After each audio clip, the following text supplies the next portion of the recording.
And first half interval బ్యాంగ్లో ఒక మంచి surprise ఉంటుంది, ఆ సర్ప్రైజ్ మాత్రం మిస్ అవ్వద్దు. ఇంకా సెకండ్ హాఫ్ విషయానికి వస్తే సెకండ్ హాఫ్ ఓపెనింగ్తోనే మంచి ఫైట్ పడుతుంది. అక్కడ కూడా పవన్ కళ్యాణ్ తాండవం ఆడాడనే చెప్పాలి. ఇక సెకండ్ హాఫ్లో ఒక అర్జున్ దాస్కి పవన్ కళ్యాణ్కి మధ్యలో ఒక ఫ్లాష్ బ్యాక్ నడుస్తుంది. ఆ ఫ్లాష్ బ్యాక్కి ఎక్కువ టైం తీసుకుంటుంది అండ్ దానిలో కూడా పవన్ కళ్యాణ్ స్క్రీన్ ప్రెజెన్స్ బాగుంటుంది. ఆ ఫ్లాష్ బ్యాక్లోకి తీసుకెళ్ళిపోయి మూవీని కొద్దిగా ఎమోషనల్గా టర్న్ చేశారు. ఇంకెంతసేపు అనుకునే టైంలో మొదలవుతుంది మళ్ళా యాక్షన్ సీక్వెన్స్.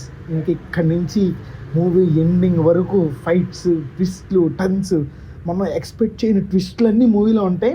సెకండ్ హాఫ్లో ఒక మంచి ట్విస్ట్ ఉంటుంది, ఆ ట్విస్ట్ మాత్రం మిస్ అవ్వద్దు. క్లైమాక్స్లో పవన్ కళ్యాణ్ గన్నిచ్చుకొని వస్తున్నప్పుడు ఉంటుంది భయ్యా, అరాచకమనే చెప్పాలి.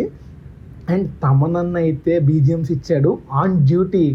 నందమూరి తమన్ అన్నారు కానీ కాదు, కొన్నిదెల తమను బీభత్సం సృష్టించాడంతే సినిమాలో. దద్దరిల్లిపోయి ఫైట్ సీక్వెన్స్తో మూవీ కంప్లీట్ అవుతుంది. అండ్ మూవీ ఎండ్ కార్డ్స్ మాత్రం మిస్ అవ్వద్దు. ఎండింగ్లో ఒక మంచి ట్విస్ట్ ఇచ్చాడు డైరెక్టర్ సుజిత్. అది విషయం.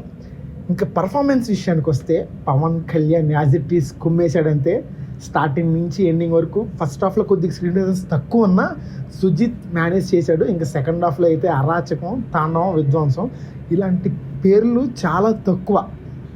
అండ్ ప్రియాంక మోహన్ చాలా తక్కువ స్క్రీన్ స్పేస్ ఉంది కానీ ఉన్నంతసేపు బాగా చేశారు, మంచి క్యారెక్టర్ పడిందని చెప్పాలి.